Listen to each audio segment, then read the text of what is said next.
माननीय सदस्य श्री धैर्यशील माने।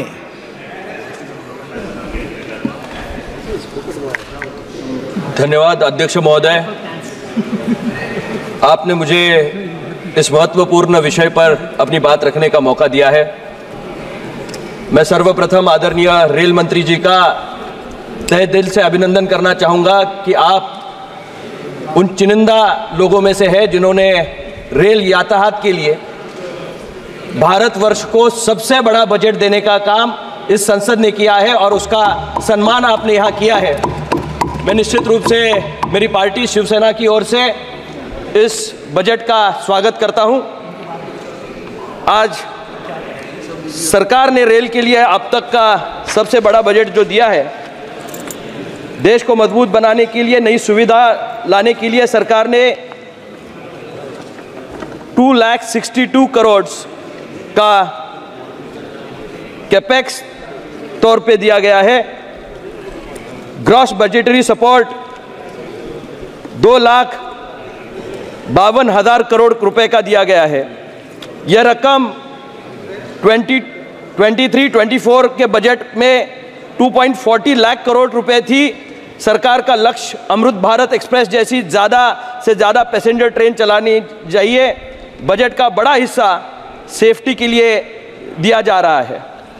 मैं निश्चित रूप से यह अभिनंदन करना चाहूँगा कि आप यातायात सुविधाजनक हो, इसके लिए आप प्रयास कर ही रहे हो, लेकिन उससे ज़्यादा महत्वपूर्ण है कि आप रेल सेफ्टी पे ज़्यादा ध्यान दे रहे हो, जिसके माध्यम से भारतीय रेल किसी भी मुसीबत के बिना यात्रियों को यातायात करा पाए। इस बजट में भारत जो है देश का चौथा सबसे बड़ा रेल नेटवर्क है। रूस हो, चीन हो या अमेरिका हो, इसके बाद भारत का ही नंबर आता है कि जिसमें सबसे ज़्यादा रेल यातायात की गई है। मैं निश्चित रूप से ये कहना चाहूँगा कि भारतीय रेल की कुल ट्रैक लंबाई 1,26,000 किलोमीटर के दरमियान है, जिसमें 7,335 स्टेशन है। 2023-24 के दौरान ये रिकॉर्ड ब्रेक आपको यहाँ समझना पड़ेगा कि जहाँ 5,100 किलोमीटर ट्रैक लंबाई इस साल में हासिल की गई है और आदरणीय यशस्वी रेल मंत्री के माध्यम से ये बहुत बड़ा काम देश में हुआ है। मैं अपनी कॉन्स्टिट्यूएंसी हाथकरंगले के लिए कुछ मांग आदरणीय रेल मंत्री जी से करना चाहूँगा। मैं जिस संसदीय क्षेत्र से आता हूँ वो टेक्सटाइल का हब है, कोल्हापुर एक एग्रीकल्चरल हब है और निश्चित रूप से इस उद्योग को बढ़ाने के लिए आपकी सहायता बहुत ज़रूरी है। हाथकरंगले से लगा हुआ जो इचलकरंजी है, इचलकरंजी का रेल मार्ग मंजूर है। पिछले 3 बजट में उसका उल्लेख हुआ है रेल मंत्री जी, लेकिन आज भी वो काम पूर्णतः पूर्ण नहीं हुआ, वहाँ तक पटरी नहीं जा पहुँची। मैं इस बजट के माध्यम से आपसे विनती करना चाहूँगा कि इचलकरंजी के लिए रेल जाने का प्रावधान किया जाए। बहुत कम लागत में वो ट्रेन वहाँ तक जा सकती है। कोल्हापुर वैभववाड़ी के लिए नए मार्ग का होना बहुत आवश्यक है, जो कोंकण से कोल्हापुर को जोड़ने का काम करेगा। उसके लिए भी मैं आपसे मांग करता हूं कि कोल्हापुर वैभववाड़ी का भी सर्वे किया गया था, उसको आप मद्देनजर रखते हुए उसको भी यहाँ मान्यता दें। कोल्हापुर बेंगलोर जाने वाली रानी चिन्नम्मा एक्सप्रेस सांगली से शुरू की गई है। जो ट्रेन पहले कोल्हापुर स्टेशन से छूटती थी वो पूर्वतः कोल्हापुर स्टेशन से शुरू की जाए। कोल्हापुर मुंबई जाने वाली सह्याद्री एक्सप्रेस अभी सिर्फ पूना तक जाती है, उसको मुंबई तक का आप अगर सिग्नल दे तो निश्चित रूप से कोल्हापुर से मुंबई जाने वाले लोगों को बहुत बड़ी सुविधा होने वाली है।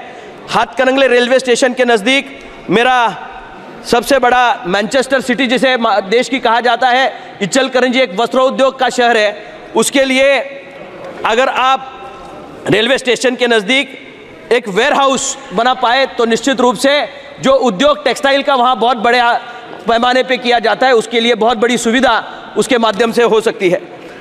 मैं कुछ रेलवे स्टॉप्स के लिए जो कोविड काल में बंद हुई थी, यहाँ के सारे सांसद मेरे इस सुझाव से शायद आप सभी लोग ये होंगे, एकरूप होंगे कि कोविड काल में जो ट्रेनें बंद की गई उसका खामियाजा हमको इलेक्शन में बहुत बड़ा भुगतना पड़ा। बहुत सारे लोगों ने हम पे तंज कसे कि ये रेलवे शुरू नहीं कर पाए, आप सांसद हो, आप इसके लिए क्या कर रहे हो। इस पे हमें जवाबदेही देनी पड़ी और निश्चित रूप से उसका खामियाजा वोटों पर भी पड़ा है।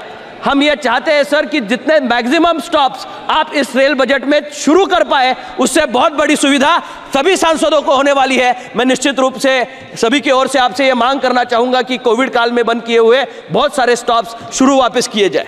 उसमें मेरे कॉन्स्टिट्यूएंसी में ताकारी रेलवे स्टेशन पर जो स्टॉप्स थे उसमें आप या मेरे ताकारी हो, बल्लेवाड़ी हो, रुकड़ी हो, ये सारे स्टॉप्स बंद कर दिए गए थे। ये सारी ट्रेनों को वापस शुरू कर दिया जाए। जहाँ से कोयना एक्सप्रेस हो, महालक्ष्मी एक्सप्रेस हो, महाराष्ट्र एक्सप्रेस हो, वहाँ जाती थी। ताकारी से Dadar Puducherry sir 2 minute express जाती थी। दादर मैसूर दादर शरावती एक्सप्रेस वहाँ से जाती थी। दादर तिरुनेलवेली दादर के लिए जाने वाली एक्सप्रेस वहाँ से जाती थी। ये सारी बंद कर दी गई है, उसे वापस शुरू कर दिया जाए। और निश्चित रूप से हाथकरंगले जयसिंहपुर में धन्यवाद एक्सप्रेस हो, कोल्हापुर निजामुद्दीन एक्सप्रेस हो, कोल्हापुर नागपुर एक्सप्रेस हो, ये सारी ट्रेनें इचलकरंजी के निकटतम स्टेशन हाथकरंगले या मिरज से दूर होने के कारण अधिकतम ट्रेन यात्री हाथकरंगले या जयसिंहपुर से प्रस्थान करते थे।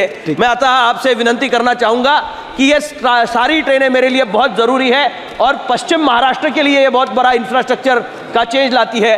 एक अच्छी योजना महाराष्ट्र देश में लाई गई थी, उसका मैं आपसे 1 ही मिनट में सर मैं ख़त्म कर रहा हूँ, मैं कंक्लूड ही कर रहा हूँ सर। जिस बजट में लास्ट टाइम यहाँ आदरणीय नितिन जी गडकरी साहब और आपके सहयोग से ड्राई पोर्ट की योजना बनी थी और ट्रेन डायरेक्ट ड्राई पोर्ट पे जाती थी और वहाँ से माल की यातायात होती थी। मैं निश्चित रूप से आपसे मांग करना चाहूँगा कि अगले वर्ष हमारे यहाँ भी मल्टी मॉडल लॉजिस्टिक के लिए जो 100 PM गतिशक्ति कार्गो टर्मिनल्स बने हैं, उसमें से एक टर्मिनल हाथकरंगले लोकसभा में बनाया जाए और कोल्हापुर। अरविंद चौहान जी, प्लीज कंक्लूड, प्लीज कंक्लूड।